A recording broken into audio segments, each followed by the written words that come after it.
So there's this song that plays during the final fight of Metal Gear Rising: Revengeance, called It Has to Be This Way. And while a lot of people I know may disagree, and even more think that Raiden's whole character is just series creator Hideo Kojima trying to make the protagonist of one game seem cool, I think there's a bit of truth in that title sung throughout the piece. I think the character arcs of the Metal Gear franchise all beget one another, and only through advancing them at the same time, like the titular weapons of the series, are they able to be satisfying and expand on one another, enhancing the series as a whole. So buckle up, because I've done nothing but play Metal Gear for the past few weeks, and I'm going to make it everyone else's problem. I'm going to take this opportunity to give a content warning outside of the obvious war stuff, weapons, violence, swearing, and the like. This video will also touch on a character who comes pretty close to suicide, and while I will mention this again before it happens, and spoiler, he doesn't do it, I want to give everyone a heads up. A lot of water has gone under the bridge since the most recent Metal Gear game, Metal Gear Survive, and that a lot of people have held it underwater in an attempt to drown it. But even more discourse and attention has been paid to the series since the release of Metal Gear Solid 5, The Phantom Pain, back in September of 2015 than most series may have in their entire lifetimes. In this part of the script, I was originally going to talk about how we barely mentioned other releases from 2015, but it turns out some really good stuff came out that year that I either forgotten about entirely, or had assumed came out in the years before or the years after. But still, in a year that had a myriad of releases, I think the only game I've seen get a comparable amount of lasting press and consistent fan interaction has been Bloodborne. Maybe The Witcher 3, but they also got an entire Netflix show after the fact, which gave it a, shall we say, significant boost, eclipsing the sales and concurrent players upon the game's release once the show had been released on Netflix. So that doesn't count right now. I think the best way to start this video, now that we have our main thesis out of the way, is to jump in the simplest way possible. Solid Snake. I honestly had a really hard time figuring out what to say about Snake, since he doesn't seem to have a lot going on, but I think his arc is less about what changes he goes through as a character, and more about what changes he goes through as a result of the world around him changing, largely as a result of his own actions. Whereas in Metal Gear 1 and 2, he's fighting to prevent the launch of a nuclear warhead, starting on that war and saving civilian lives, much of what he's doing in Metal Gear Solid isn't preventing a war, but instead preventing an emerging war-hungry power from establishing themselves on the global stage. This isn't to discount the millions of civilian lives Snake saves in the process, but this time the threat of war isn't hanging in the air, at least not immediately. As we see from every subsequent appearance of Solid Snake, he progressively trusts the powers that be less and less, and with good reason. While in Metal Gear Solid 1, we see Snake working directly with the government, in MGS2 he's working outside of any nation, but closely with them as part of philanthropy. Sure, it's still part of the larger system at hand, but Snake found his own way inside of the system without any direct government interference. He and Otacon realized that the best option for this world was to stop the expanding arms race around Metal Gears, taking it to what is blatantly called terrorism in MGS2 by Raiden. We need to remember, to spread the word, to fight for change, and that's what keeps me alive. You think you can change the future? I'm not as arrogant as that. What you do isn't grassroots activism. It's more like terrorism. I admit that. Now, honestly, I don't agree with that. I understand Raiden was literally brainwashed by the Lolly-Lulelo, but the purpose of terrorism is to instill terror, and what Snake and Otacon are doing, while absolutely criminal, is far from instilling terror in the citizenry. And what did this lead to still? The hellscape that is Metal Gear Solid 4. I think it's really clear now, while making this, that there are 3 distinct roles played by each of our protagonists in this world, and Snake here is showing us what happens if you try to carve out your own path inside of the system in place. Sure, you can acknowledge the corruption and problems, but as long as you're working with it, you're enabling its advancement, and it should come as no surprise that this will eventually come back to bite you. Like something that eats snakes, like a mongoose.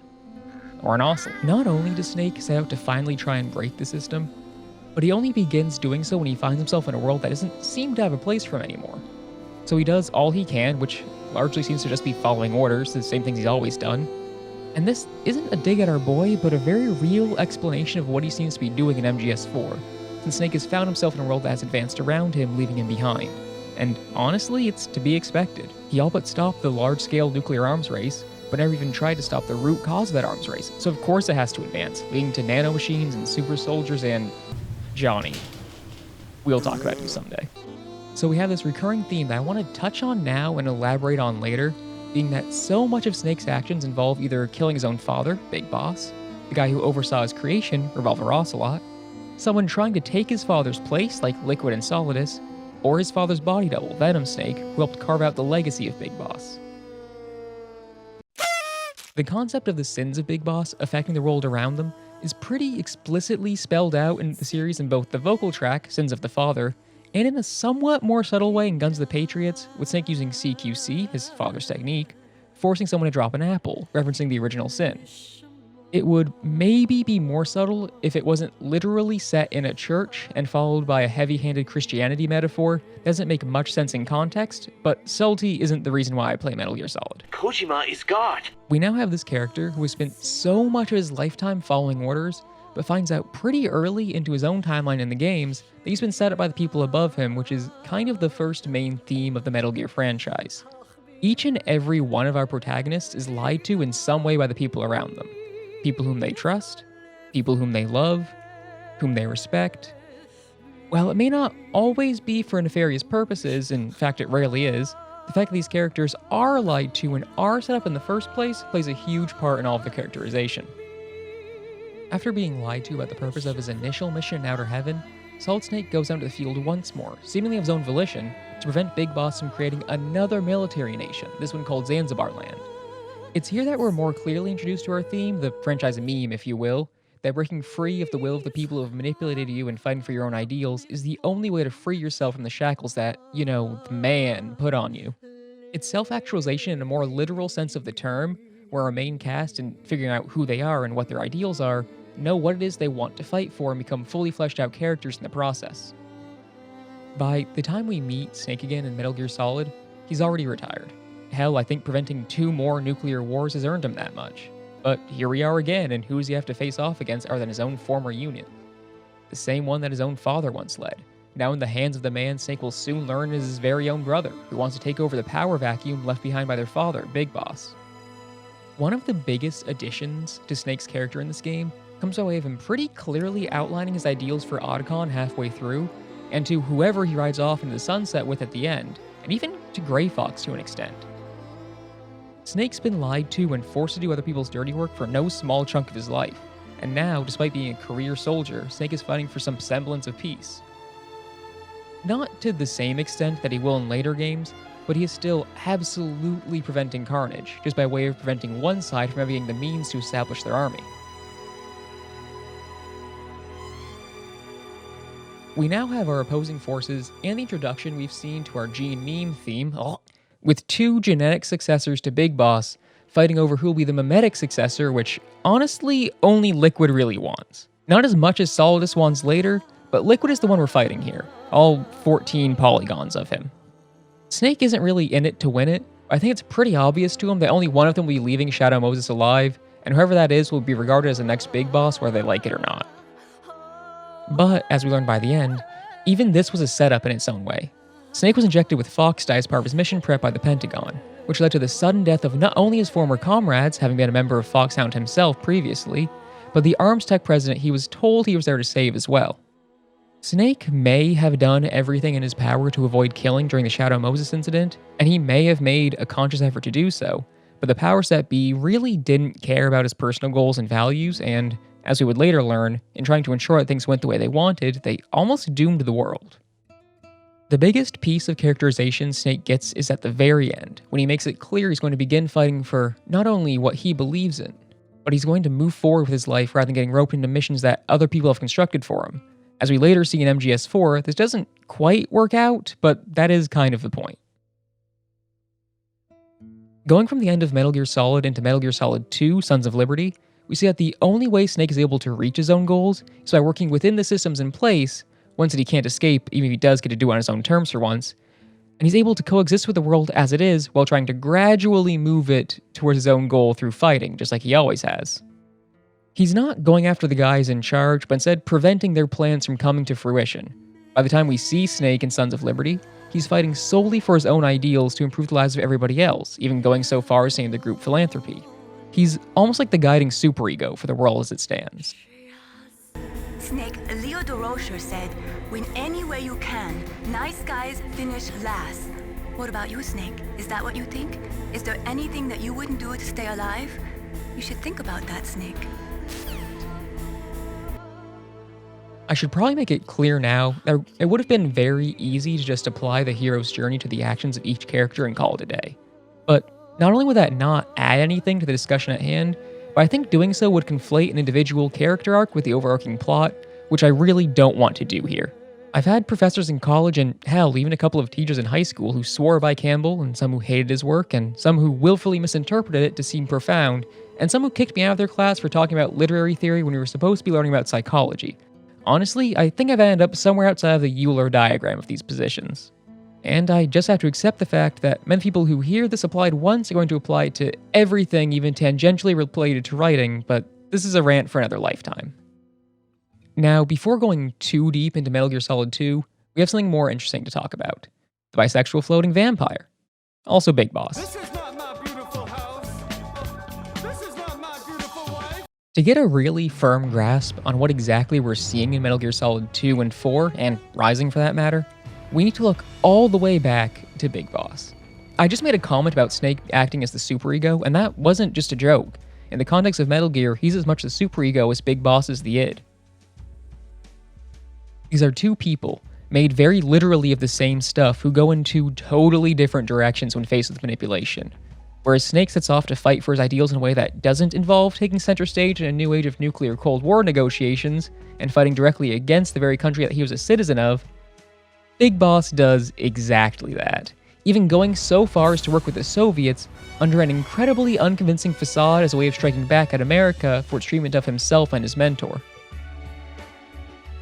As a heads up, thanks to the franchise memes of titles like Snake and Boss, we're about to get even more confusing when referring to characters, so if you haven't played the games, this is the part where I warn you before you have an excuse to come kick my ass. Initially, I was going to close out this video with a rant about how it's been a steep inaccessibility problem with Metal Gear, but the week I was working on most of the script, Metal Gear Solid 1 and 2 were put on GOG for $15, and with PlayStation Now, which seems to be working on PC again, at least for me, people can again play almost every game in the franchise with ease. Sorry if you want to play Portable Ops, just go buy a PSP and hope for the best. So, over the course of Metal Gear Solid 3, we again see our protagonists lied to and manipulated by the people in power above them. Not only this, but we see something similar happen from the outside to the boss, who's Big Boss's mentor. Hey, I warned you about the names. This time, in setup after setup, Big Boss is not only blamed for an international incident, but is blackmailed with it as a way of getting him back in the field for the Americans, in spite of the fact they sent him on the initial virtuous mission, only placing the blame on Big Boss and his unit when it goes poorly, because they gave a visibly unstable lunatic a miniature nuclear warhead launcher and he actually used it. And for everyone out there thinking it, yes, I know Naked Snake hadn't earned the title of Big Boss at this point, but keeping consistent with the names is the only way I can get through this without slamming my head against the desk.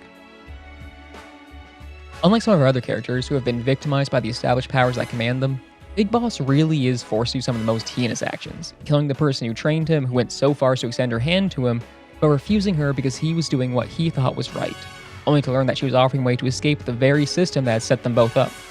Sure, they likely would have defected to the Soviets, but as the boss tries to show Big Boss, this doesn't make a difference in the grand scheme of things. Soldiers are used as a disposable class, used for the profit, global interest, and the glory of whatever country they happen to have been born in. What difference is there if they end up living the same lives in a different country? I think our biggest takeaway from Snake Eater should be that Big Boss had supreme loyalty to his country above all else, even through his disillusion with it. The turning point for him didn't seem to be his fight with the boss, but rather when he finds out he was set up to have to fight her. Much like with Snake, the only thing his loyalty afforded him was the chance to be played in someone else's game. In the first few drafts of this video, when I got here, I basically just ignored Portable Ops. It was hard to find an ISO, I didn't really want to emulate it, I didn't want to dig out my old PSP, and I was lazy. I did a little hand wave saying that it was debatably canon because of some minor inconsistencies, and that was that. But after finishing MGS3, I decided I would at least watch the cutscenes and important codec calls and boss fights just to get the gist of it, and boy am I glad I did. Not only are we introduced the meme of the unquestioning, unfeeling, perfect soldier that plays such a big role in Guns of the Patriots through Null, who we know as Grey Fox, but we also see someone with a similar motivation to Big Boss in Gene, who wants to create a nation of soldiers. Hell, Null even fights with a sword, and while the Patriots may not have planned on Raiden using one, the parallel shouldn't be lost on anyone, especially during and after Metal Gear Solid 4. I think one of the most interesting parts of this game comes in the form of Python's conversation with our boy John here, which I really think is one of the first times he accepts becoming Big Boss, even though nowhere in the cutscene, gorgeously illustrated by Ashley Wood, does Python even mention the code name that always makes him uncomfortable. Even after gunning down his former comrade, Big Boss still does his best to save him, ignoring the risk to his own life and limb because, as we've been told, Big Boss doesn't kill soldiers whom he doesn't have to. Hell, how many times did he have the opportunity to take out Ocelot and openly deny it? But what I really love here is Python's post-fight message and question. Remember this, Snake. I followed Jean because he promised redemption. But soldiers like us won't find redemption in the good of the nation or the hatred of an enemy. Soldiers need a hero. They need a man for whom they can gladly risk their lives. Can you bear the burden of knowing that you hold your men's lives in your hands, Snake? This really is the philosophy that makes him into Big Boss, more than just a title given by the president, but by being told directly, on the battlefield, what such a title really means to his fellow soldiers. And we see this reflected in the fact that everyone knows who he is already, not by name, but by title. Just like how the events of the Virtuous Mission and Operation Snake Eater were set up, John has been set up to become America's Big Boss, and while he eventually takes the title, he refuses the nation, understanding the wider implications of his actions, not only as an operative for his country, but as someone who, by the very nature of his position within Fox and the CIA, needs to come face to face with people from every nation. It's like the boss pointed out, today's ally could become tomorrow's enemy, with ideologies of people who have never set foot on a battlefield or in a war zone, dictating who the soldiers will be fighting against. Her defection, even as a ruse, does still make sense. Her Kobori unit is comprised of her former allies from World War II. Who is any president to tell her that she now has to fight against her former friends? I think it's really important to mention here that, for probably the first time in the series, we meet somebody who was directly victimized by nuclear warfare who wasn't any kind of soldier at the time. Elisa, our resident psychic, and proof that Roy Campbell should have been put down like the dog he is. Don't you think she's a little young? I mean, another 5 years and she'll be a real knockout of a woman, but... The mistakes of the generation before her parents, led directly to her not only being unable to have children of her own, but also to her ending up getting involved in this world of spies and subterfuge. I think that, even more so than Pause, Elisa represents what the series as a whole was trying to establish with the mini-trilogy after Snake Eater, between Portable Ops, Peace Walker, and Guns of the Patriots. It does help that she is literally split into two people as a result of the unique way that she was victimized by the wars of the generation before her, experiments intended to augment her psychic abilities for use in battle. So here she is, half soldier, half medic, half empathy and half apathy, half hope and half dead-eyed despair. Elisa and Ursula really show Big Boss the two ways his actions can shape the world, and the fact that it all started with a nuclear weapon, in a series very openly about the importance of nuclear disarmament and the tragedy that these weapons cause, really shouldn't be lost on anyone. Hell, it even parallels the Davy Crockett that Volgan fires in a way, as if the events on Bikini Atoll hadn't already affected Big Boss, this time he was very personally victimized by these weapons. The two visions that Elisa talks about, Ursula and her having, about plunging the world into fear and about stopping Metal Gear, these are the two paths the world can go down based on Big Boss's decisions. Maybe, if things had turned out differently, only the latter would have been true. If mankind had learned the lesson of how terrible nuclear weapons can be at some point before Peace Walker, or hell, if things had played out differently with Paz and Galvez, and with Cypher and the events of Ground Zeroes as well, maybe, just maybe, there would have been peace in the world. But that's not what happened. In Portable Ops, right after his own country, the United States, betrayed Big Boss's trust and patriotism, he ends up saving it again. The peninsula that Metal Gear Roxas is on was specifically chosen to target the eastern half of the United States, and were Gene to remain in control, he would have used the same threat as the Russians when the time came. Sure, it can be said that Big Boss stopped them because he was wronged by Gene, or because it was his mission as described by Paramedic to prove his innocence in the eyes of the Americans, since it was his own unit that rebelled, or even because he still had some love for his country in him. But I like to think it was something else. I like to think that, just maybe, this was Big Boss carrying out the boss's legacy, when he realized that, were Gene to maintain control of Metal Gear, and especially if we were to use it, that the world would be plunged into another war, and that soldiers like him, like the boss, and like everyone he's met and recruited, would be forced to fight and die for their respective countries. The people you recruit in Portable Ops are largely former Russians, and were another world war to break out, there's no guarantee that the people who fought along Big Boss and trying to prevent it would be fighting alongside him during it. The more time I've spent thinking about it, the more I really like Big Boss, not using his title until he starts to really fight for his own ideals. And that's because it is a title, not a rank as he seems driven to believe. Sure, it's a remnant of what he was made to do when killing the boss, so nothing can better show his character developments more than John finally taking the title of Big Boss and then choosing for himself what that means. Hell, even in the Phantom Pain, we see that he's accepted his place as Big Boss enough for him to give the title to Venom Snake himself. And speaking of the Phantom Pain, I think it's pretty cool that in Portable Ops, we see what was effectively a mirror match to Big Boss and Jean. And when I first saw him pitting his soldiers against each other, telling them that their enemy was standing right beside them, it drew me back instantly to the paranoia present in the Phantom Pain's mother base. What if she's a spy? What if I'm a spy? You. Go on all day.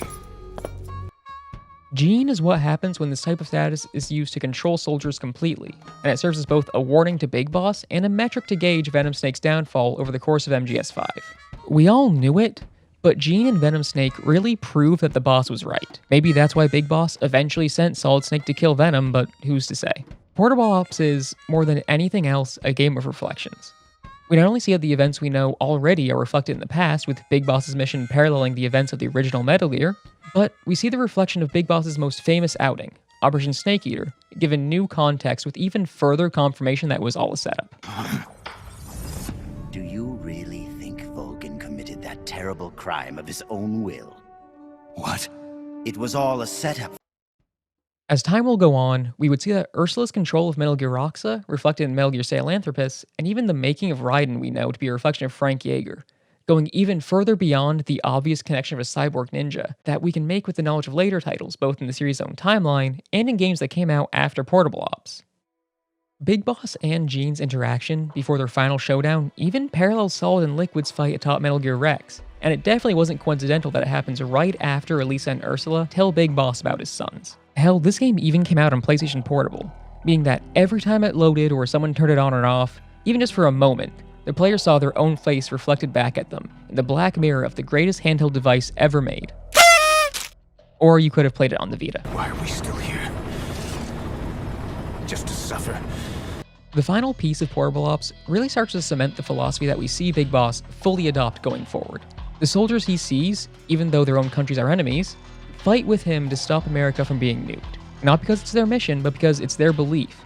They all agree that's the right thing to do, and so, even without trying, Big Boss has already, almost accidentally, created an army without a nation. We, the players, already knew it was his fate to do this, but the fact that it happens regardless of his actions in the moment, telling them all to get back, isn't diminished by it being his fate to do so. Yeah, most of these events were yet again another setup, but Ocelot at least makes the decision that he won't be part of them anymore, at least not directly. And by extension, Big Boss won't either. He demands they team up and the Patriots are more or less born. Is that all part of your script too? Using him and the Fox unit like that. Only you could have pulled it off. But you won't be using me anymore. Battle data. From the Perfect Soldier. Genes. Genome? I see. Intriguing. I'll help you with the project. But on one condition. I want him to join us. Yes, Big Boss. So that we can become the Patriots. Next up is Peace Walker, which I think is where we really get to see this theme of Big Boss as the series id begin to come into play. After the Russians gave him a flimsy cover story initially, Big Boss and the rest of Militaire Sans Frontières truly abandoned the United States, and while they may have been on the fence originally, once shown something he wants, notably evidence that the boss might be alive, Big Boss is all in. It's hard to talk about this game, even the context of the story, without bringing up some of the political atmosphere of the time. We were still in the Cold War, but whereas before in MGS3 we're told that the worst possible outcome for Big Boss is execution, here it's painfully obvious that a botched mission would incite World War III. It's even loosely based on a real-life event, wherein Stanislav Petrov did not report a false positive missile launch from the US that he'd received to his higher-ups. And in doing so, he was credited with preventing the Cold War from truly escalating into a Third World War. I think it's really important about the series and Big Boss's character arc that the antagonists in this game are the CIA. They're Americans, a country that has not only wronged himself and his mentor, but they're basically doing the same thing as before, interfering in foreign politics and doing as much damage as they please. Something the real United States would never do. As Vijay Prashad wrote, Washington's bullets are sleek and dangerous. They intimidate and they create loyalties out of fear. Their antidote is hope. Whereas Costa Rica wouldn't bear arms as part of its peace resolution, we see the CIA doing that exactly, and even torturing Paz, who, mind you, is a child, without any kind of repercussion. But I think Big Boss's initial answer to Paz and Galveas shows an often overlooked side of his character. He immediately says no, not believing that MSF should get involved, and furthermore pointing out they have no place in these wars. And even though he'd be doing something pretty objectively helpful for the native population, he's right. Militaire Sans Frontières has no place escalating tensions like this. Big Boss believes in peace as an end as much as Solid Snake, or Raiden, or even Paz under her cover. He's just going about it in what I could only call a more self-indulgent way. While talking about the CIA and Latin America in this time period, I think the best idea of the image civilians had of the US comes from Vert and Vaki, in an internal memo while he was working with the US State Department in March of 1968, that the violence sanctioned and conducted by the CIA in Guatemala presented a serious problem for the US in terms of our image in Latin America and the credibility of what we say we stand for. It shouldn't be lost to any of you that he was only concerned with what the United States said it stood for. He wasn't concerned with what the country actually stood for, much like how Hot Coldman doesn't genuinely seem to care about any of the Cold War, as much as he cares about the United States taking center stage as the nuclear-equipped superpower the rest of the world is afraid to act against. I'm sorry! Did you get addicted to nuclear missiles? Did somebody get addicted to nuclear missiles? It's really worth it for us to take a look at these games, not just from the perspective of a player, or even the average designer, but from the series director Hideo Kojima's perspective as well. With somebody so immersed in film as Hideo, it's painfully obvious of an assumption to say that he's watched Hitchcock's lectures, meaning he has absolutely seen our mustacheless Robotnik impersonator talk about how the audience latches onto the character they see first. So for him to later change protagonist to not just somebody the audience doesn't know, like with Raiden, but somebody who was previously a direct antagonistic force to Solid Snake was already a bold choice, but his efforts to make Big Boss sympathetic paid off, and that's really something that he had to do. We see Big Boss's fall from ethical grace firsthand, and it hurts. There's no way to defend nuclear war, especially to a Japanese audience, but we can at least understand how Big Boss became who he is. Paz, this girl he believed to be innocently fighting for peace, is revealed to have been fighting against him as an agent of Cypher. She takes the nuclear-equipped Metal Gear Zeke and explains to Big Boss that he's no better than any of the people he's been fighting against. He isn't fighting to end war, nor is he fighting to rid the world of these weapons of mass destruction. He's fighting for the personal interests of the soldiers he meets on the battlefield, and he's fighting for whatever country or group of people tells him that he's needed. He's maintaining war to keep soldiers needed, whether he realizes it or not, and you know what? He still saves Paz. Both from drowning inside of Zeke, presumably, and from XOF during the events of Ground Zeroes. She literally tried to murder him and the army he was leading, but he still saves her.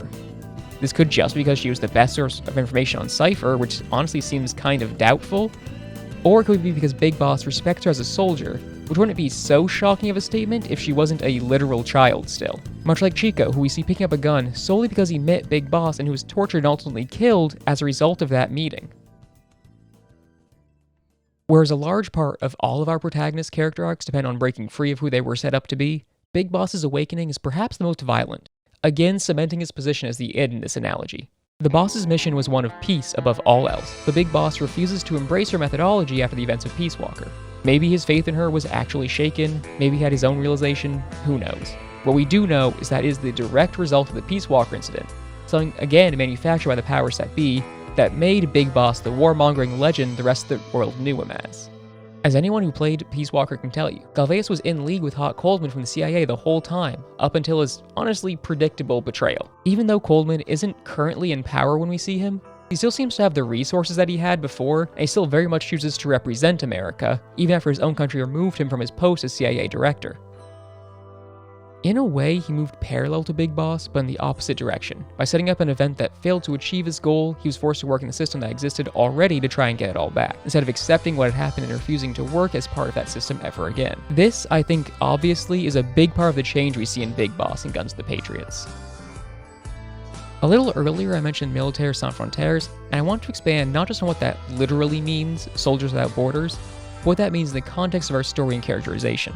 Big Boss learned firsthand that soldiers are disposable to nations, and in a time of war, they'll be sent back home without much, if any, assistance from the nation that they risk life and limb for. I don't think it's any big secret that in many countries, the United States included, people return home from their service with a disability, PTSD, or something else that makes it difficult for them to find a job, housing accommodations, or even just a way of life outside of poverty and outside of the military. Big Boss's solution to this was to create a world where soldiers would always be needed. As we see in MGS5, entire regions of the globe have become engrossed in a proxy war without end, and I don't think it's a coincidence that we see Solid Snake in a pretty similar place to these regions of Afghanistan and Africa in MGS4, taking place some 30-odd years later. Snake had to follow the path of the career soldier that Big Boss created for the world, and the tragedy of that career likely won't be lost on the people who played these games. It's a little hard to go from Peace Walker into MGS5 since, spoiler, I guess, you're actually Big Boss in MGS5. But what we do see in what we have as the ending is pretty centrally important to Big Boss's character arc. By embracing these violent delights, he's essentially surrendered the humanity that might have saved him, something we see echoed by his body double, Venom Snake, the person perhaps most directly victimized by Big Boss's actions, who does still believe that he is Big Boss when he first says this. Even if this isn't how Big Boss actually sees himself, it is at least how Venom sees him, and that says a lot, especially in the context of the ending where Big Boss explains that Venom's actions are as much his own as the events of the previous games, and that Big Boss's legacy is both of theirs. And I think that really sums up the core of Big Boss's character arc. Legacy. Everything he does in the series is to do with either his own legacy or his mentor's. He's even tasked with getting back the Philosopher's legacy, and it's the devotion to Big Boss's legacy that makes Ocelot do everything he does, effectively becoming the antagonist of the whole series. Some would say it's actually Liquid. Some people are wrong. Dear brother. I want to be very clear in my language there. I said antagonist, not villain. Big Boss is pretty clearly the villain of the series right up until the final days of his life, but he isn't the one that stands in the way of the player in nearly every title, or is at least hinted to be working as them covertly in the games that he isn't. Much like Snake, Big Boss's character arc won't get its conclusion until MGS4, so now it's time to get us there. Metal Gear Solid 2. In a million little ways, MGS2 and 5 parallel each other. Whereas one chooses to mimetically deconstruct the franchise and honestly, video gaming as a whole, the other was effectively about how it made the player feel. The Phantom Pain tried to mimic that player reaction and clearly missed the mark on both what made that game work and what the conclusion of the games before it meant for the franchise as a whole. I think that, despite its flaws, MGS2 is a masterpiece, and I really wish my coworkers agreed with me. Jack, do you remember the day we met? I'm kind of busy right now, Rose. You're right, sorry. I do remember. It was right after I transferred to New York. There were all these tourists around you in front of the Federal Hall. A group of middle-aged Japanese ladies came up and asked me which building it was that King Kong was climbing in the movie. I said it was probably the Chrysler Building, and then you showed up and started mouthing off. You were like, no, it's the Empire State. I said the Chrysler Building was in Godzilla. We started arguing, and I forgot all about the tourists. I was insisting that I was right, and you were doing the same. The next thing we knew, the Japanese women had gone away, and we ended up going to the Skyscraper Museum to see who had the better recall. We argued all the way to Battery Park. And for nothing. Since the museum was closed, we went our separate ways from the museum. And then I found you again by coincidence out in the base corridor. An amazing coincidence that we were actually working at the same place. That night we went up to the top of the Empire State. It was so beautiful. I could look down on the Chrysler Building from 120 stories above ground. I felt overwhelmed. I didn't care anymore who was right. And that was our first date. We watched King Kong in your apartment a bunch of times that night. Didn't sleep till morning. If it weren't for that coincidence, we wouldn't be together. I know. I'm sorry, Jack. I'm taking up your time again. What?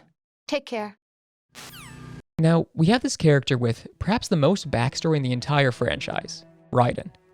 I think it's really worth noting that in the context of Metal Gear, it's pretty heavily implied the First Liberian Civil War, which was underway during Raiden's birth, was at least indirectly the fault of Big Boss and Venom Snake's destabilization of the Middle East and Africa during the 80s. As I pointed out before, and MGS5 says directly, the world is now engulfed in a proxy war without end, and to think that disappeared from the franchise universe after the mission bearing that title would be asinine.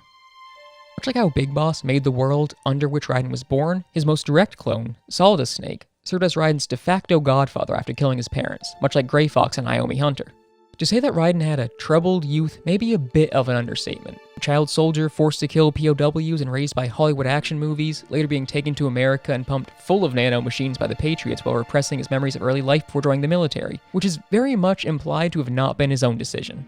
These nano-machines were capable of not only backing up the Patriots' AI systems, but were capable of manipulating Raiden's memory by stimulating and blocking off synapses in his brain. This man even had his blood taken from him and refilled with a nanite-filled substitute. As you may have guessed, whereas Big Boss's character arc was, up to this point, about working outside of the system, and Solid Snake's was about making your own place within it, Raiden's is about both self-actualizing in the systems that already exist, and learning that the best thing to do is to break it entirely, even though it's dominated his entire life. There's more to all of these, of course, but we've still got some runtime left, baby. Now, the question exists. How do you figure out who you really are when every part of you was made by somebody else? Raiden is little more than a collection of memes when we see him, raised by pre-selected media, having his history rewritten to something more palatable, trained in the shadow of past events. Jack here really is the postmodern man. More than anything else, Raiden is pulled in two directions.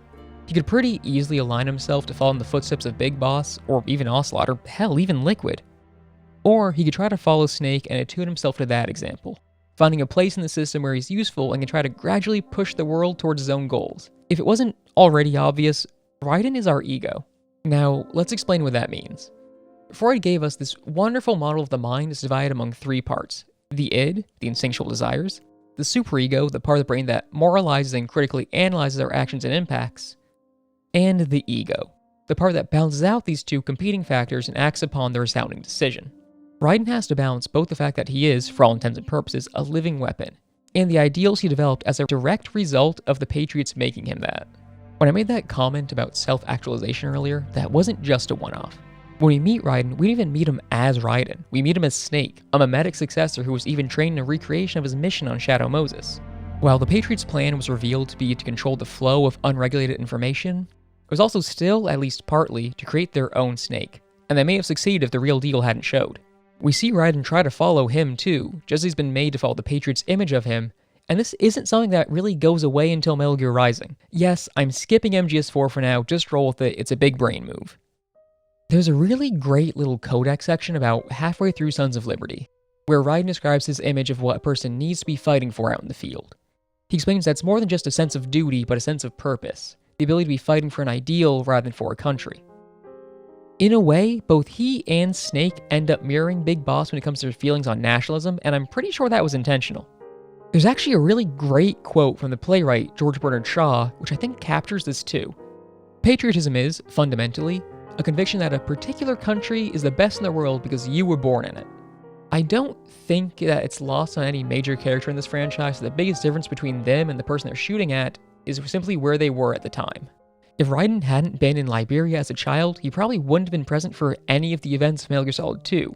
And since he wouldn't have been there, it's very likely he would have been absent from the series as a whole. Hell, if Rose hadn't joined the army and been stationed at Fort Hamilton as well, a large part of how the Lolly Lule Lo controlled Raiden would have likely disappeared, or at least have been radically changed. I know I keep changing between saying Lolly Lule Lo and the Patriots, but I like this bit too much to stop now. The Lolly Lule Lo! A huge part of Raiden's arc lies in his fight with Monsoon, which is the first time we see him really embracing his past and not just acknowledging it and trying to swallow back down the trauma that it left him with. With Dr. turning off his pain inhibitors, not only do we finally see him at his most human since before Solids took him in, but it's pretty clearly symbolic of Raiden letting in more than just physical pain. Like it or not, our trauma is something that contributes to who we are. We choose to let it define us like Liquid, or to a lesser extent Big Boss. We go down that path of self-destruction. We can choose to ignore it like Raiden up till this point, which is something that Snake really does too, or we can accept that it happened, it's a part of us, and move on. And we see pretty immediately that Raiden is better off for this.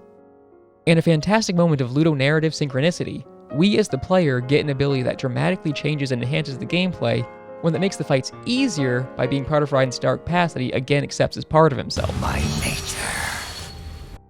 While Monsoon is talking about the memes that they both believe and how that is what truly makes each person who they are, Raiden is officially done being Snake's mimetic successor. I don't think it's a coincidence that the entire level leading up to this fight consists of Raiden being almost gaslit by Sam. That may not be the right way to address what exactly Sam is doing by pointing out Raiden's history and somewhat murderous tendencies, and forcing him to hear the thoughts of the people forced to die by his blade, but it sure was a familiar feeling the first time I played this section.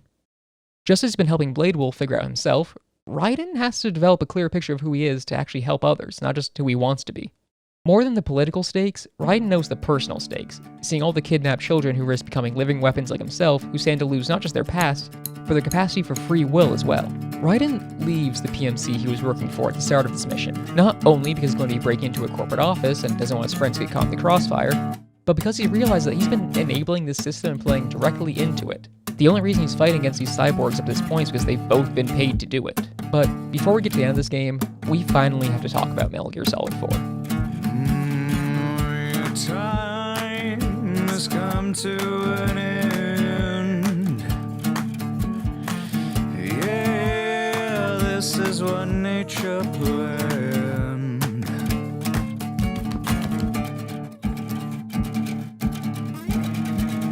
Being tracked by a starving beast, looking for its daily feast. A predator on the verge of death, close to its last breath.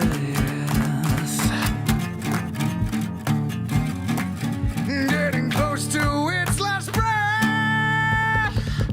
Rules of nature. And they run when the sun comes up, with their lives on the line. For a while, gotta follow the laws of the world, with their lives on the line. Out here only the strong survive.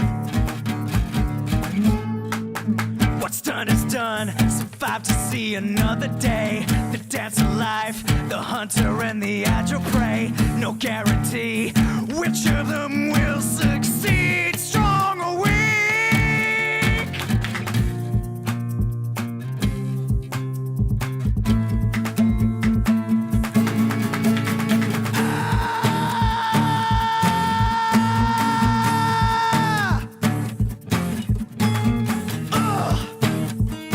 Rules of nature. Rules of nature. Snake, it's my turn to protect you. There's a quote in Demon Voices by Philip Pullman, referencing David M.A.'s most important question: where do I put the camera? Taking cinematography as a metaphor for storytelling, and realizing that around every object, there are 360 degrees of space, and an infinity of positions from very close to very far, from very low and very high, at which you can put the camera, then it seems that the great director, the great storyteller, knows immediately and without thinking where the best position is and goes from there unhesitatingly. They seem to see it as clearly as we see leaves are green. A good director will choose one of the half-dozen best positions. A bad director won't know and will move the camera about, fidgeting with the angles, trying all sorts of tricky shots or fancy ways of telling the story, and forgetting that the function of the camera is not to draw attention to itself, but to show something else, the subject, with as much clarity as it can manage. I think about this quote a lot in the context of MGS4, but particularly in the cutscenes where we can wheel around the camera ourselves, because it really feels like these scenes are just here to feed us the plot, and that Kojima and his team fully had no idea how else to implement these story elements outside of a drawn-out cutscene. I'm sure it's obvious, but that goes double for the manic cinematography of MGS5.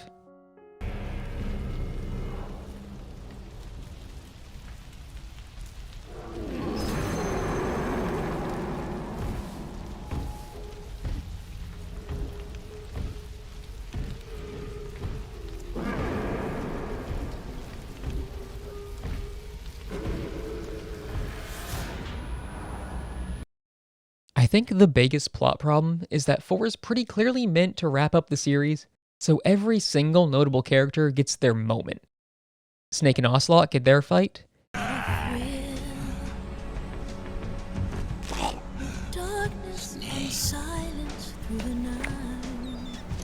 Big Boss gets his heel face turn.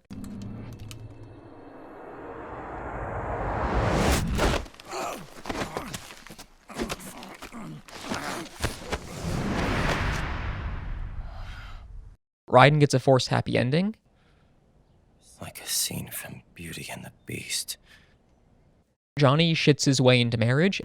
Marry me. Sure. And even Mei Ling gets a moment of, I'm hesitant to call this character development. Otacon doesn't quite get the girl in this one, but I don't think he really needs to, and he gets more than enough for all of us who relate to this otaku weirdo to feel good about ourselves. I used to be an anime otaku. Oh. Meryl gets an ending that honestly made a lot of people mad, but I think it's pretty reasonable to believe that A, she was messing with Snake in MGS1. When I joined up, they gave me psychotherapy to destroy my interest in men. And B, her life motivation may have changed after a decade of fighting in wars that are pretty obviously pointless. And I want a real wedding. With flowers and a cake.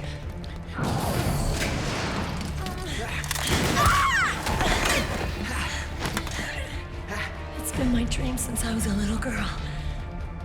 I really like the fact the franchise finally takes a minor step back from its plot-heavy structure and lets a more character-driven story shine. The events of Guns of the Patriots are relatively simple in their structure and sequence, but mostly spelled out for the player. And after spending so long with these characters, the literal events of the plot aren't why we're here. We're here for Snake, and Raiden, and Meryl, and Otacon, Big Boss, and Johnny.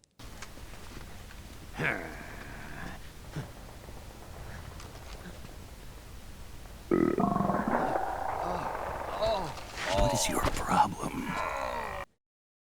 Nobody's here for Johnny. Snake's story is probably the easiest to wrap up here, which is wild seeing that he's once again our protagonist. While a lot of story just kind of happens to him, his growth as a character is pretty limited. The guy basically walks onto the scene out of his depth. And as the memes that led to these endless wars and constant escalation may have given him a clear place in the world, they've progressed so far beyond what he can manage that he's really just clinging on to survival, and as we see later on, he's not holding on all that hard. You'd have to have a death wish to go in there. Sounds like the perfect job for me. The guy devotes his entire life to one goal, and he's very nearly powerless when it comes to stopping the worst possible outcome without help from many of the same people who he's trying to protect. If MGS2 was a mimetic breakdown of the series, MGS4 is a more thematic one, where you see that the same kind of help Snake has offered everyone else is now offered to him. The theme of constant escalation is shown, though not quite to the level of Metal Gear Rising, and the theme of ever-advancing, meaningless war we've seen throughout the whole franchise is spelled out pretty explicitly in the opening cutscene. War has changed.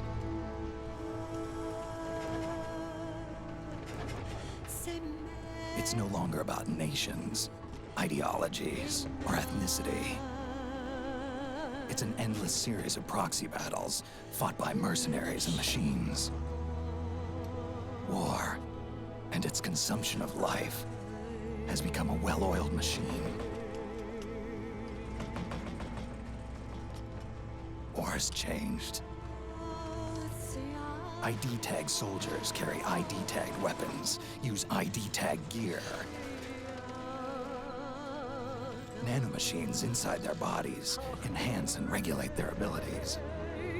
Genetic control, information control, emotion control, battlefield control.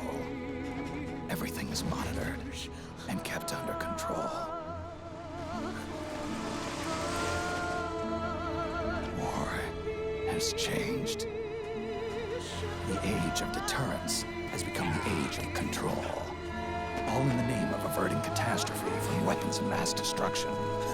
And he who controls the battlefield controls history.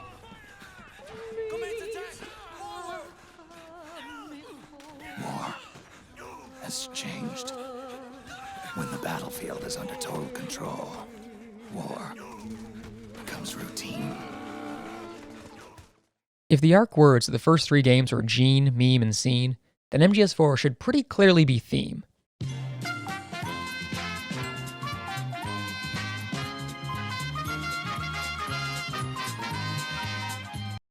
The final fight even ends with the various themes of the franchise literally playing over it. So, now we're here. The entire world only has a sense of financial stability due to the global war economy. Soldiers are now basically manufactured by nanomachines, which goes as far as to cut them off from the chemical reaction of their very human emotions. The Patriots may not control the flow of all information like they intended, but they found an equally effective method to unify the world under their will. by controlling soldiers through nanomachines and shaping the global economy and weapons development in such a way that there seem to be increasingly few viable career paths that don't at least somewhat involve people in these wars, or that don't incorporate military technology. As we see in this interview, they do still control information on some level. The only part of this insanely manufactured interview where David isn't interrupted is when he's basically being a walking ad for the Solid Eye. What do you mean? Why are you here? Oh, well, I was hoping to promote my new movie. I'm just coming off of the set. No, David Hayter. Why here, wearing an eye patch? Oh, the eye patch. This is pretty cool, actually. Gives me real-time information and weather, traffic reports. Actually watching a baseball game as we speak. Really?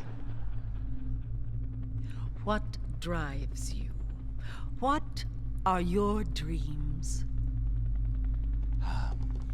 Well, I'd have to say my dream project. Let your dreams drive you.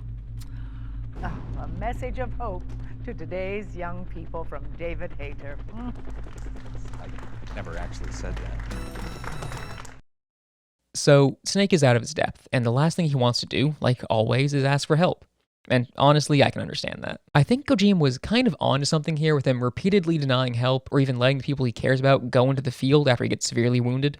This is the only way Snake feels that he can make a difference in the world that he had no small hand in creating. And I'm sure it hurts, and I'm sure he hurts. But if all he can do is rage against the dying of the light, then he's going to get some smokes and commit some more crimes, especially if it means he can prevent any of the people he's befriended along the way from suffering the same way he has. So Snake goes on these suicide missions, knowing that he's dying and knowing that there are people better suited to this world and this fight, who he just won't let help him for fear of losing them too. He very nearly loses Raiden twice over the course of this game, and both times it's because Raiden was saving him. There's a more obvious statement here about Raiden clearly not caring if he lives or dies, much like Snake, but Raiden has a lot more to live for. He just doesn't know it because he married the single worst person to be a psychiatrist in literally the entire world. Snake, your decades of experience might be trying to tell you something. Maybe it's a warning that the bullet that will finally kill you is coming when your back is turned. Someone who has done nothing in this series but lie to the people she claims to be helping, even when she sees the damage caused by his lies in real time. I'm not a huge fan of Rose in this game. I think that a lot of Snake's characterization that we see comes from the fact that in every game he loses someone who he cares about, even just slightly.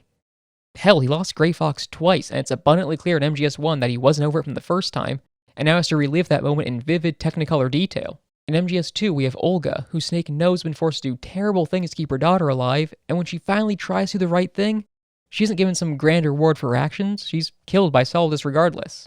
I'm sure seeing Sunny every day is a constant reminder of his failure to save her, which is just another thing that's been weighing Snake down. So now we're here, with Solid Snake striving to create a world where he's not needed anymore, and who else can give him assurance that this job is done than the guy who created this world? A new dawn is rising. I think Big Boss finally realizing what the boss was trying to get across after essentially dying and being brought back to life fits pretty nicely. It isn't really a surprise to anyone that by this point he represents the system in place, and even in his supposed death, people can't move on from the events he set in motion. So who else could start moving the wheels to try and break that same system? Other characters' obsession with Big Boss is more than just a soldier, almost stands to prove the boss's point, that ordinary soldiers are seen as disposable, and that he was only treated differently because he was set up for this role that ultimately gets him killed. Maybe it's because he was trapped in a form of suspended animation for so long, a prisoner of his own body, but when we do finally see Big Boss again, he seems to understand that the big critical flaws of this world were his own creation, even if it was largely indirect and executed on a global scale by Zero and Ocelot. But much like Snake, he really is powerless to stop it alone. This world has progressed past the need for both Snake and Big Boss, and it's finally time for at least one of them to die.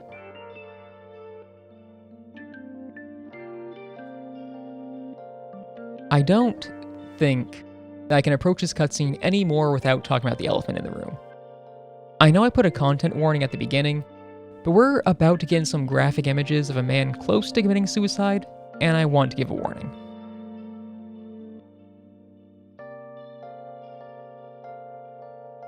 So Snake, upon completing his last mission, and assuming that he's going to become a ticking biological time bomb, prepares to kill himself. his actual last mission in his own eyes to ensure that he can't kill anyone else.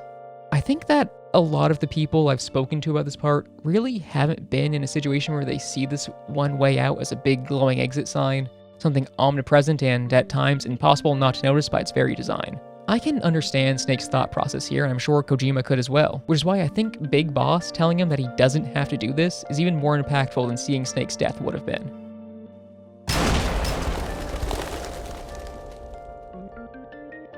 Hell, just by telling him that, Big Boss is killing himself, his last action on this earth being one that is almost entirely selfless.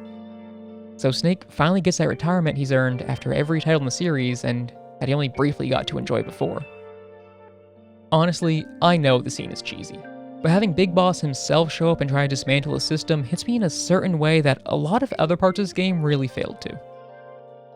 To have a character who, by her own actions as players in other games, becomes a monster, finally try to set things right, and even tells the literal next generation that there's no more need to fight, really is something that hits home. Whether it was intentional or not, as Big Boss tells us, he allowed Zero to amass the power to grow SOP into a world-dominating force, and he has to be the one to finally end it, fixing his mistake by unplugging the senile old man's life support.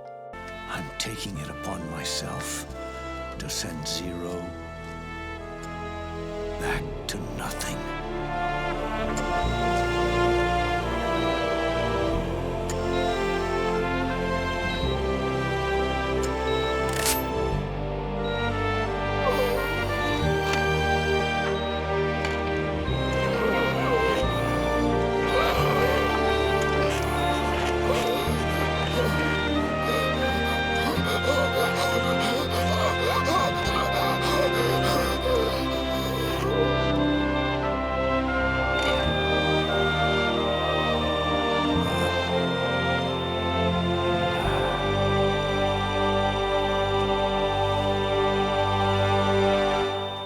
Betrayal. Every game before this one had a reveal after the credits roll, something that makes the ending less than happy, and I think that to finally get a happy ending for almost everyone really fits for this game. The people directly responsible for the victimization of entire generations and countless unnecessary deaths, finally ending the system that they created so the next generation can try to move on and create a better world, isn't a theme that's unique to Metal Gear, but I don't think any other series builds up to it in quite the same way.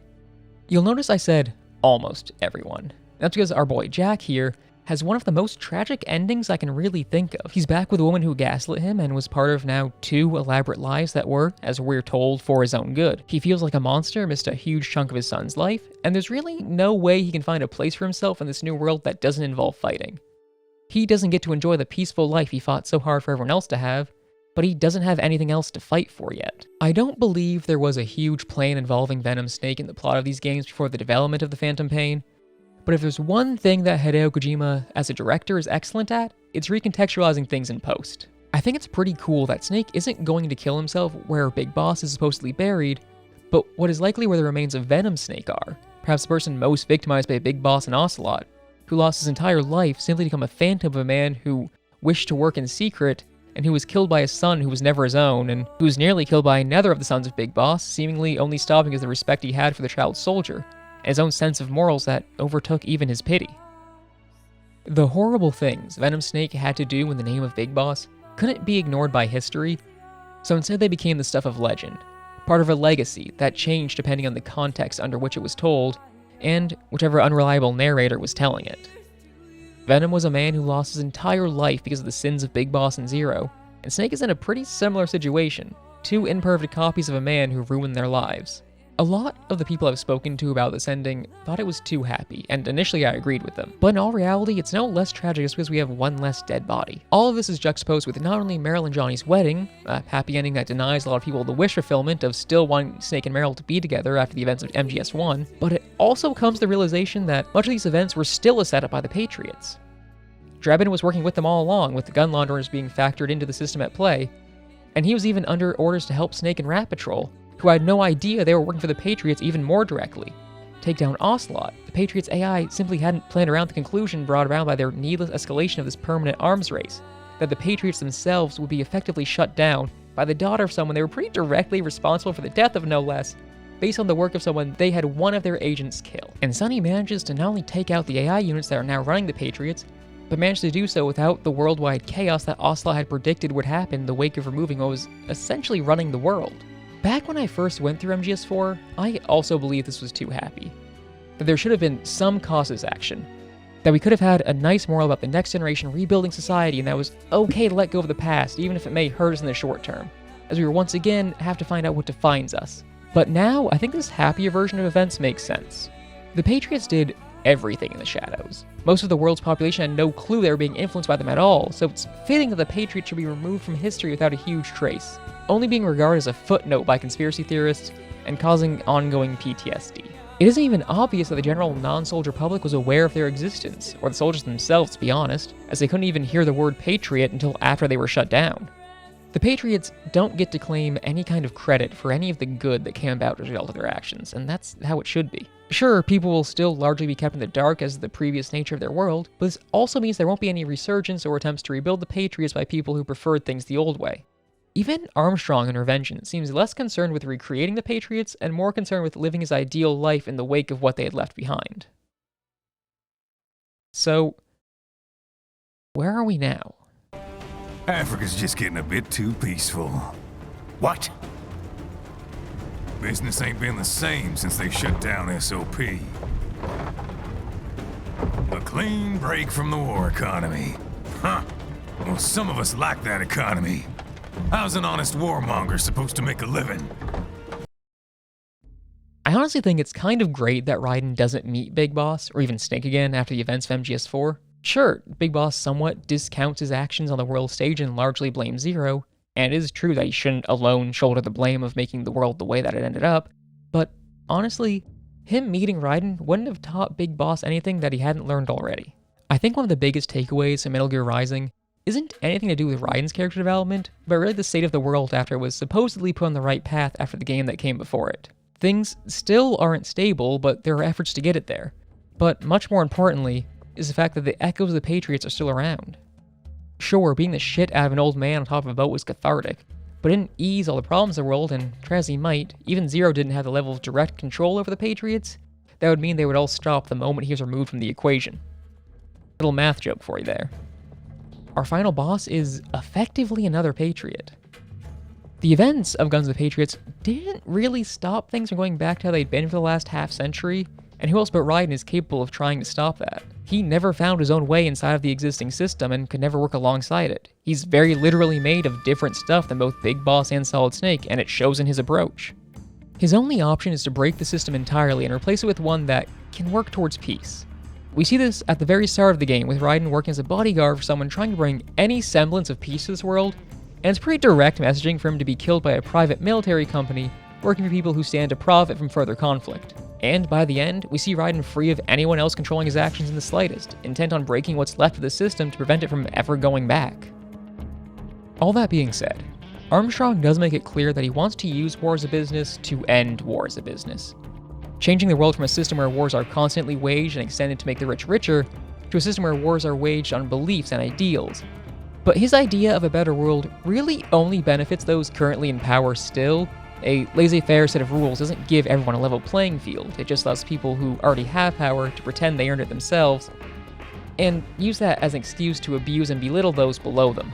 Sure, Big Boss's proxy war without end would finally be over, but no amount of individual liberty is worth it when obtaining it means allowing others to lose their right to pursue happiness and peace. And besides, we see once again that we need to remember the boss's message, that soldiers are treated as a disposable class. Armstrong's solution doesn't stand to fix this, only to move them to somewhere else to fight another one of Washington's wars across the globe. I'd call him an anarcho-primitivist, but I'm not sure that even covers Armstrong's socio-political views. It's more like he wants a world where, well,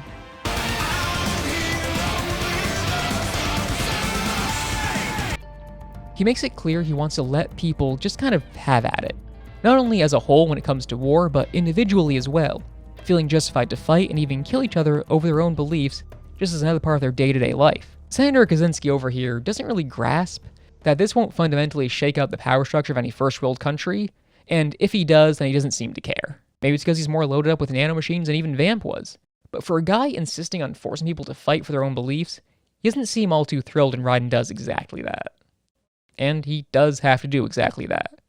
Like I said before, it has to be this way. The final showdown of Metal Gear Rising: Revengeance. God, that's such a great name.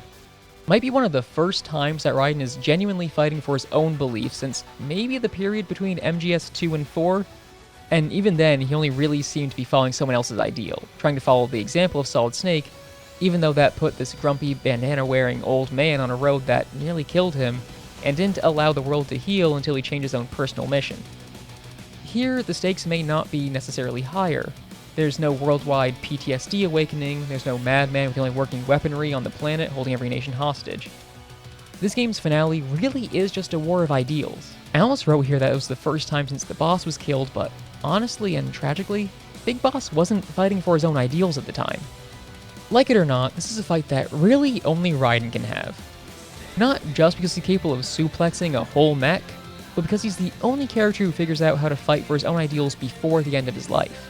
By the time the boss, Big Boss, and Snake really get down to the core of what they believe in and how to achieve that, they're all soon fated to die. Hell, Snake doesn't seem to have a clear goal until maybe a couple days before he tries to shoot himself, and after that he finally gets the retirement he deserved, knowing that steps were taken to improve the world and heal the damage his genetic line had done to it. Sure, the point could be made that philanthropy was Snake fighting for his ideals, but he never made the necessary moves to actually fundamentally change the system in place that would help him achieve his actual peace. So I think it's safe to say that whereas Raiden starts to ninja sprint across approaching missiles towards his goal, Snake was doing that white person half jog thing crossing the street that I think about every time that I, as a white person, do that little half jog thing while crossing the street, and you give that not quite a wave and the straight mouth smile at the car stop, and oh god, why am I like this? So here we have Raiden, with his new sword, metaphor, and outlook, having proven himself to not only Sam, the coolest motherfucker to ever live, but to Armstrong to some extent. This kind of fight is exactly what he wants. This isn't two geriatrics hopped up on nanomachine ketamine kicking each other. This is a goddamn cyborg ninja fighting a roided up senator, and it is glorious. And honestly, I really think this hammers home the major flaw in Armstrong's ideals, which is the fact that people will be fighting back against him as well. He envisions this world created in the image of his views solely because he doesn't believe anyone out there is capable of defeating him. The system he outlines really is the end result of a world shaped by the Patriots, where a few people with absolute might are in control of everything, and while they can be challenged, it's a bit like throwing yourself against a truck and hoping you'll come out on top. It's the ultimate form of might makes right, where only a handful of people have any degree of necessary power to make a significant difference, but refuse to in lieu of telling everyone else that they too have a similar amount of power. There's no response to that because it shows a fundamental misunderstanding of the world around them. The Patriots wanted to control the flow of information based on importance, but they were the ones who made the AIs that would determine what was important. Sure, photos of my very good dog may not be of the same global importance as the news about a global pandemic or an election, or a new age of nuclear weaponry beginning, but it does matter who or what gets to make the decision to allow people to see one and not the other. But this isn't the only time that song plays. Don't interfere.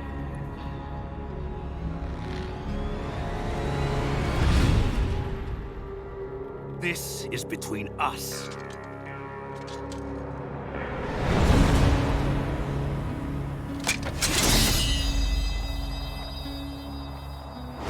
And it ends here. Okay. Let's dance!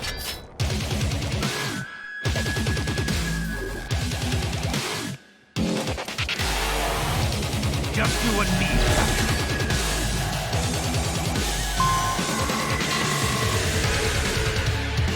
The boss before Armstrong, not counting the Metal Gear that he's controlling, is absolutely godlike. Jetstream Sam and Raiden, on the side of the highway, throwing down to see who's right.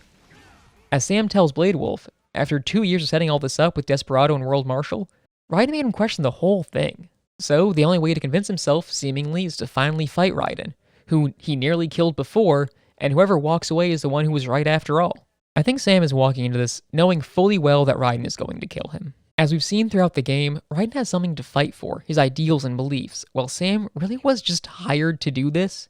And this drives Raiden to an honestly insane degree, always continuing to fight regardless of what happens to him, and Raiden does win. Sam left him his sword knowing this would happen and knowing Raiden would fight Armstrong no matter what. Now, bear in mind, Sam has tried to fight Armstrong himself as well, so he knows exactly how this is going to go down, and he decides, knowing he's doomed, to help the man who was about to kill him, because Blondie over here is actually fighting for something, not just for his own greed.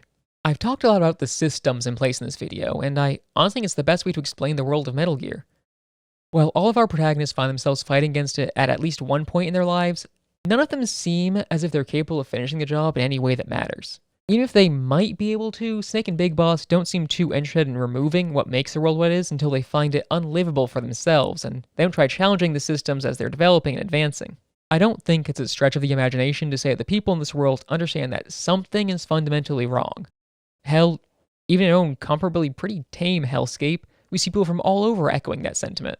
But only a select few have the power to change that world, and of them, not everyone chooses to, and of them, not everyone continues to fight for these ideals. Raiden does, because in fighting like this, he seems finally able to understand what those ideals are for him. He spent his entire life either trying to desperately bury what he's been taught, or to follow the examples set for him by someone else. Now, he knows that he's just one of the few people who's capable of direct action to change things, and not only to stop more needless war, but also to prevent any more people from being victims of this world like he was made out to be.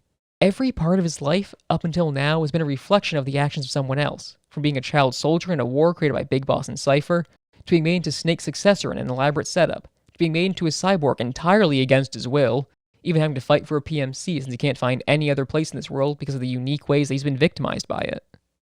Honestly, when I started this video, I had no clue how it was supposed to end, and I still don't know for certain as I'm sitting here saying it. It'll probably have taken a year of brainstorming and working on it, on and off by the time it's uploaded, and much like everyone else after Guns of the Patriots, I have to move on. And it's scary, and it's supposed to be. While I both can and plan to work on something else now with a much smaller scale, things won't be quite the same from the moment I hit publish, and that's okay. If there's one thing that I think we can take away from all these character arcs, and all these funky Japanese meme games, it's that we can't just hold on to things for no reason. Big Boss's inability to let go of the feelings of betrayal by both his former mentor and his country almost doomed the world. And the same inability to let go of the past and our pain is not only central to what is likely going to be the final canon entry in the series, Metal Gear Solid 5, but is also what shaped the world that needed such a drastic course correction by those whom it nearly destroyed. Zero couldn't get over that his time was going to end, so he moved direct control over to a system that could never die, only for it to refuse to let go of the memes of the past and ultimately create a world where the only viable option was to destroy it. In another lifetime, I could go even more in depth with these characters and this world, but I think that would be betraying this final message by jumping back in before giving us any time to sit at all, and before I spend any time away from Metal Gear.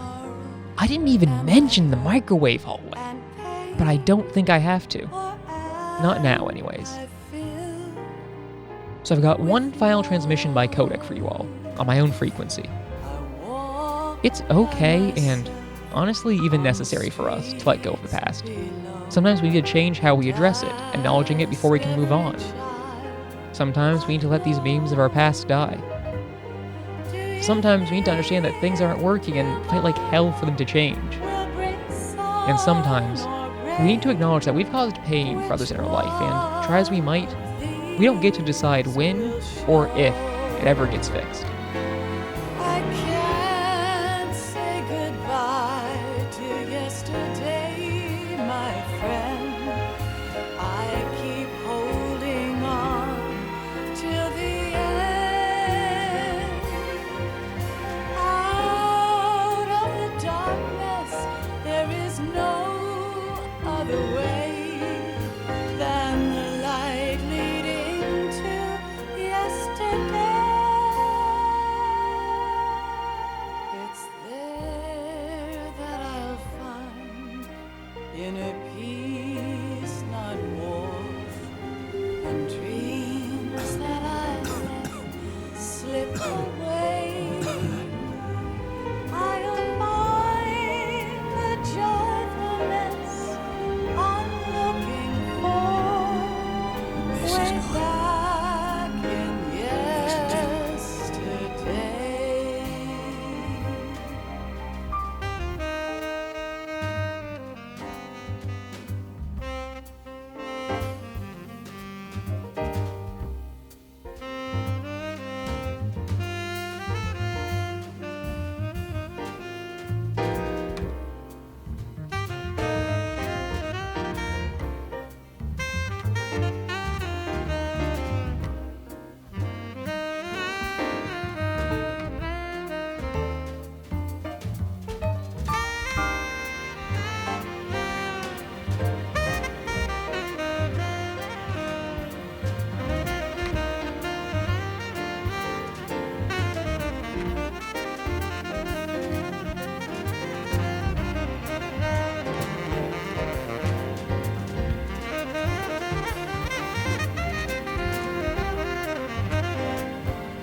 peace, not war, and dreams that I let slip away.